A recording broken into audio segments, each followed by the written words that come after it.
C'est avec plaisir que je vous retrouve dans cette nouvelle vidéo pour vous parler d'un piège que pas mal de SMC traders vont faire dans leur processus d'apprentissage. C'est-à-dire qu'ils vont toujours attendre le prix à l'extrême. C'est-à-dire attendre que le prix revienne absolument sur l'offre tout en haut ou sur la demande tout en bas. Alors qu'on sait très bien que ce n'est pas toujours le cas. Et du coup, pour vous interpréter ce piège, je vais tout simplement vous le montrer, non pas sur le Gold, mais sur le USD. Mais bien sûr, ça s'applique sur toutes les paires, tous les actifs.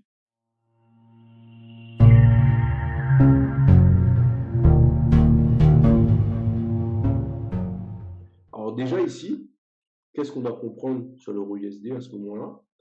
Qu'on est ici, on est tout simplement pour vous fixer une date, on est le 5 novembre, au plus bas.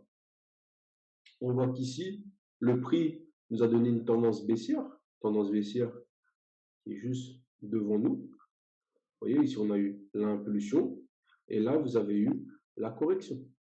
Du coup, les 80% sont bien les vendeurs sur le marché et les 20%, le retracement, ça va être tout simplement les acheteurs. Déjà, la première règle à établir, c'est de comprendre qui sont les acheteurs, qui sont les vendeurs, quelle tendance prédomine. Et ici, nous voyons que c'était la baisse du coup. Alors, l'impulsion, le retracement. On va prendre un peu plus de recul et comprendre qu'est-ce qui s'est passé sur le marché. Et comprendre aussi pourquoi ceux qui vont attendre le prix ici, le prix ne viendra pas. Ceux qui vont attendre le prix sur la zone d'offre, attendre le prix revenir pour repartir, ne viendra pas. Alors déjà, dans un premier temps, toujours regarder son graphique de gauche à droite. Super important. De gauche à droite. Toujours qu'on regarde un graphique, ça peut paraître bête quand je le dis, mais je sais qu'il y a pas mal de gens qui vont arriver sur leur graphique. Exemple, un matin, ils se réveillent, ils arrivent sur leur graphique, ils commencent à ouvrir leur graphique en 5-15 minutes. Alors qu'il faut bien prendre toute la connaissance sur le marché, comprendre qu'est-ce qui s'est passé la semaine d'avant, la semaine d'après, ainsi de suite. Et là, on voit que ici, on a eu cette impulsion. OK? Maintenant, si on passe en daily, cette impulsion qui est ici nous montre quoi? Nous montre tout simplement qu'il nous a créé le BOS du high low qui était ici. Vous voyez qu'ici, on a eu higher high. Et ici, c'était notre higher low. On a eu l'impulsion, la cassure de structure. Le BOS qui est là, qui nous montre bien que le flow, il est bien baissier. Vous voyez? Et cette question d'attendre l'extrême va se poser également en grosse unité de temps. Je sais qu'il y a pas mal de personnes, quand ils voyaient l'euro USD pousser ici, pouvaient l'attendre tout en haut. Alors que, pas forcément. Le prix peut réagir sur d'autres zones d'offre, sur d'autres zones de demande, qui a aussi son importance. Ici, exemple, on voit que on a eu cette bougie bleue, qui est ici, juste avant la cassure de ce niveau qui est ici, mais surtout la cassure du high low majeur daily qui était ici. Et cette bougie bleue va être tout simplement une manipulation que les big boys vont créer, c'est-à-dire pour tous les traders, que ce soit les traders de support, trendline et résistance, pour que même pour les traders SMC, ils vont créer ces pièges. C'est-à-dire que ici, le SMC trader, il va voir sa bougie qui va lui permettre de placer son POI. Du coup, là, cette bougie-là, c'est simplement la bougie qui va manipuler ces gens, vont les inciter à acheter. C'est-à-dire, le gars, il voit, OK, la bougie a réagi sur mon POI. Maintenant, il va descendre en petite unité de temps, il va voir peut-être des BOS en 5 minutes, en 1 minute, et voudra simplement acheter le marché à chaque fois. Alors que, ici derrière, on voit que cette bougie bleue-là est venue juste manipuler des gens, les inciter à acheter avant de casser la structure, ici. Bon, avant de donner le BOS. Et du coup, cette bougie bleue peut être tout simplement une zone d'offre intéressante. Et comme on peut le voir, le marché est bien venu chercher cette zone d'offre avant de chuter, avant de repartir à la baisse, avant de nous donner une nouvelle impulsion baissière. Vous voyez?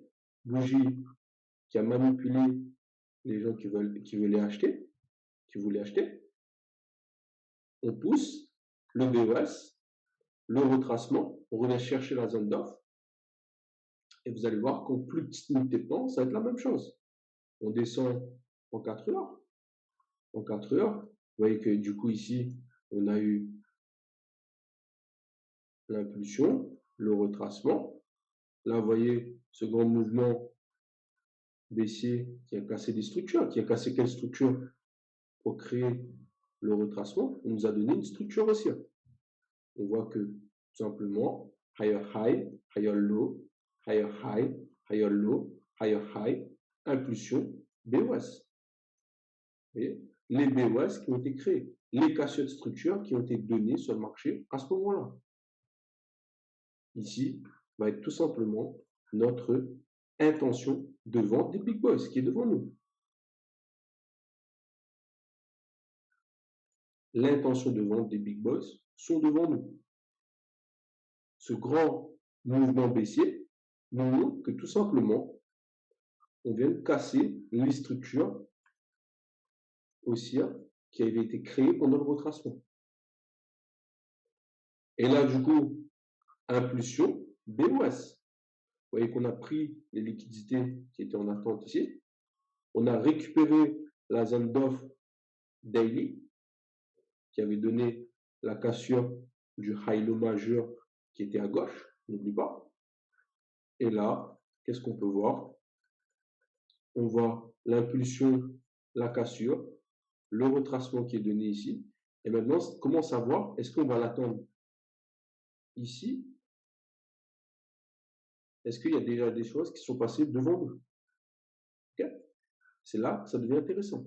C'est-à-dire qu'ici, qu'est-ce qu'on voit? Oui, c'est la même chose qu'on a vu ici. Vous voyez? Ici, on a eu un retracement. Ce retracement qui a été créé ici, il y a eu de la structure à l'intérieur. Vous voyez, là, higher high, higher low, higher high, higher low, higher high, impulsion, la cassure. Cette impulsion qui est donnée ici et qui casse la structure qui est ici, nous montre que, attention, le prix ne va pas forcément revenir sur les zones d'offre qui est au-dessus. C'est-à-dire, par exemple, cette zone qui est là. Okay? Le marché ne va pas forcément revenir à chaque fois à l'extrême. Puisque déjà, dans un premier temps, on a déjà réagi sur un niveau d'offre qui est ici, on a déjà pris de la liquidité qui avait été laissée sur le marché, on a déjà donné l'impulsion, la cassure de structure qui est là, l'intention de vente qui était devant nous. Maintenant, on a eu ce retracement, et dans ce retracement, si on regarde qu'est-ce qui s'est créé, on voit bien qu'on a eu une structure higher high, higher low, higher high, impulsion, BOS. Et vous voyez que ce higher high qui est là nettoie la liquidité de ce niveau-là avant de nous donner le BOS qui est ici. Mais surtout, n'oublions pas la règle que j'ai posée au tout début de cette vidéo. Toujours regarder de gauche à droite sur le marché. Et si on regarde de gauche à droite sur le marché, qu'est-ce que nous allons voir? Nous allons voir tout simplement que le marché, que le prix nous a bien donné également la cassure de ce lot qu'on voit ici. L'impulsion, le BOS. Et du coup, en comprenant cela, nous savons que on ne va pas forcément l'attendre ici. Mais par contre, ce niveau-là est intéressant puisqu'il a nettoyé des liquidités avant de nous donner cette impulsion, ce fort mouvement impulsif, pour nous donner le BOS à ce niveau-là et le BOS à ce niveau-là. Du coup, pourquoi pas revenir sur cette bougie qu'on voit ici. Il prend l'argent avant de repartir. Et là, on voit que le prix revient sur notre niveau avant de repartir fortement. Toujours ce processus de venir récupérer des liquidités de nous donner le changement de caractère du marché, les intentions de vente ou les intentions d'achat, bien sûr, selon le sens du marché. Et après, on suit avec l'EDF et on part. On se place toujours sur un low high ou un high low protégé. Là, on voit que ici, le high qui est là a nettoyé des liquidités et derrière nous montre l'intention, nouvelle intention de vendre des big boys en cassant la structure majeure. Du coup, ce niveau-là était bien à le high protégé. Et là, on revient. Mais par contre, l'extrême qui était ici, la zone d'offre qui est là, n'est pas récupérée à ce moment-là, puisque tout se passe devant nous ici. Attention les gars, ne pas tomber dans ce piège de tout le temps attendre l'extrême. Peu importe l'unité de temps, vérifiez bien qu'est-ce que le prix vous fait devant vous. Des fois, il va venir. S'il n'y a rien, il n'y a rien. Des fois, il va même peut-être réagir ici et revenir au-dessus. C'est les big boss qui vont choisir, les gars. Ça, on ne peut pas savoir en avance. Mais on s'adapte à ce que le marché nous montre. Ok? Si le marché nous montre A, nous prenons A. Si le marché nous montre B, nous prenons B. Ce n'est pas plus compliqué que ça. Si derrière, on sort à BE ou on sort à stop loss, on sait que, OK, il veut aller chercher encore des liquidités au-dessus et récupérer peut-être son extrême. Du coup, là, on regarde, on avise, on voit que les confirmations sont devant nous, on repart à l'action, tout simplement. Du coup, c'est un grand plaisir que je vous ai fait cette vidéo. On va se retrouver dimanche prochain pour une nouvelle vidéo. Et du coup, sur ce, je vous souhaite une bonne semaine de trading. On se retrouve dimanche prochain, l'équipe.